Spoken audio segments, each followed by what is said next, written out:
An Authentic Choice by Nicola Codling. Humiliation can be one of the most detrimental experiences to our fragile human psyche, especially in our youth, prior to our sense of self being firmly established. Diminished we can become when in moments of pure self-expression, untamed and authentically raw, we experience the wrath of another trying to manipulate our presence to conform in a manner suitable to their needs.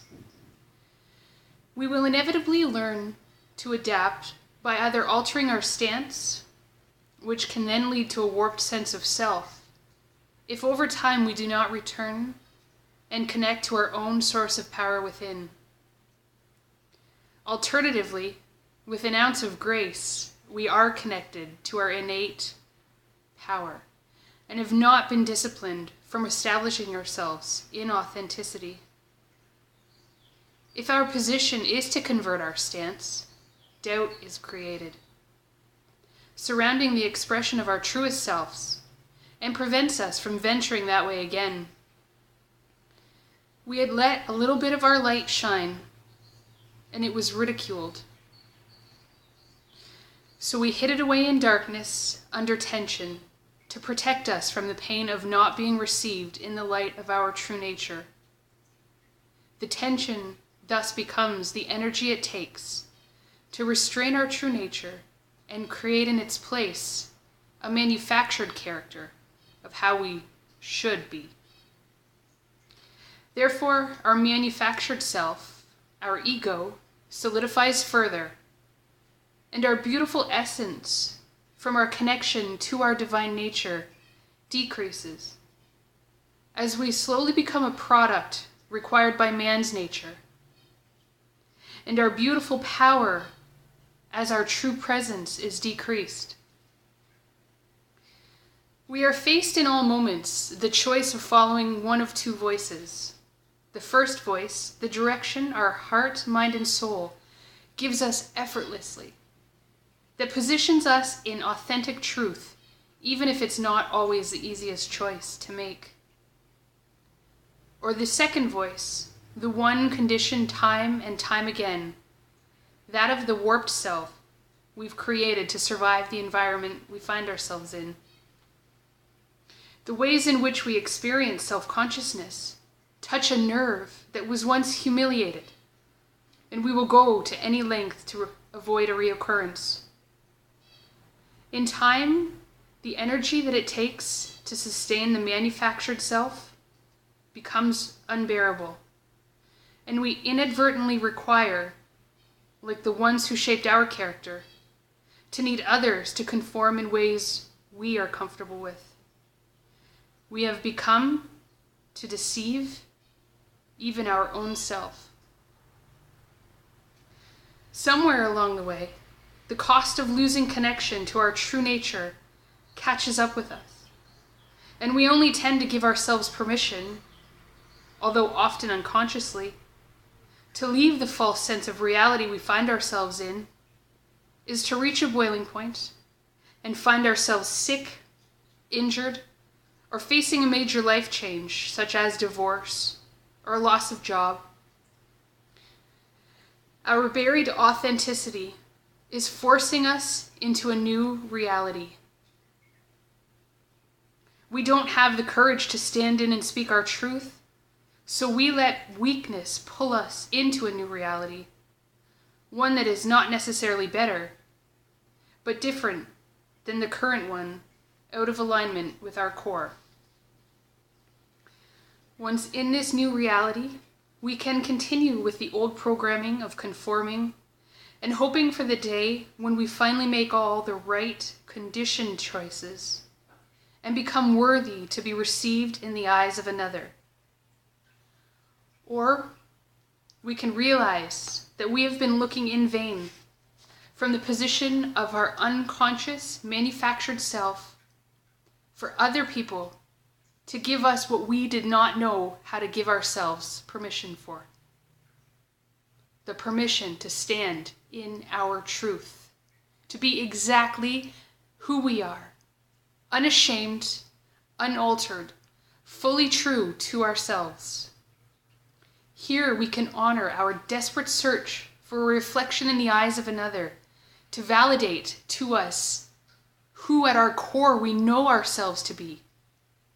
Realizing that we can only ever exist from the lens of our own perception, of our own personal truth, and not through the truth of another's reality. Pretending is no longer an option. Standing anew with this fresh vantage point of honoring ourselves, the question arises, how do we heal the wounds incurred from the disharmony between our current position in truth, back to the point we ceased existing as we began pretending in character?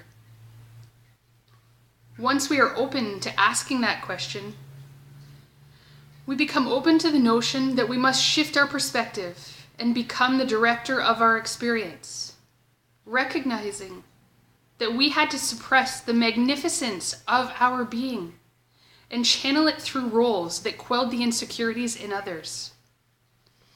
Understanding that we had to embody and believe in fully the roles we played that led us further and further away from the truth of our core. Anger, resentment, and a gamut of other heavy emotions that were projected outwards and swallowed inwards to balance the character we had created for the world that was in no way thriving playing the role.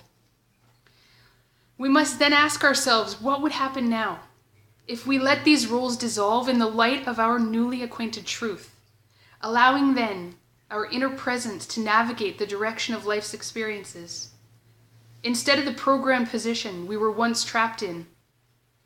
What if we recognize that in our closed down state, we died slowly as we fed our energies to others? What if we opened up and allowed ourselves to breathe and allow transcendence? To allow ourselves the grace of acceptance as to why we wanted to escape our body, our false reality, because of the pain caused by remaining in a position that was not centered in our truth. To understand that addictions and distractions serve to numb the pain of living a lie in a reality that wasn't desired until we either die or have the courage to stand up through the pain and suffering of our challenges, of honoring our true position. To appreciate those brave ones who have come before us, standing in the light of their truth, showing us the way. So long a stranger to the position of inner truth, the adage must be employed. The journey of 1,000 miles begins with the first step: acceptance. Accepting yourself as you are, this instant, is honoring a creation of the universe expressed through you, ultimately leading you to your greatest power. In this same light, offering to others the grace of acceptance deepens your own position in truth. It isn't necessary to agree with their perspective. We've learned now to not need others to change to make us comfortable, because that wasn't comfortable for us. We remind ourselves, like us, they are on their own journey, discovering their truth. Each and every one of us, in our own unique and individual way, are exploring the immense capacity we hold to become something exquisitely beautiful. In time, as it dawns across humanity, that at the core of us we all have the same desire, to be seen as we are, exactly as we are, in our truth, and to be validated. Yes, you have had such a wild ride, and you are doing such a great job.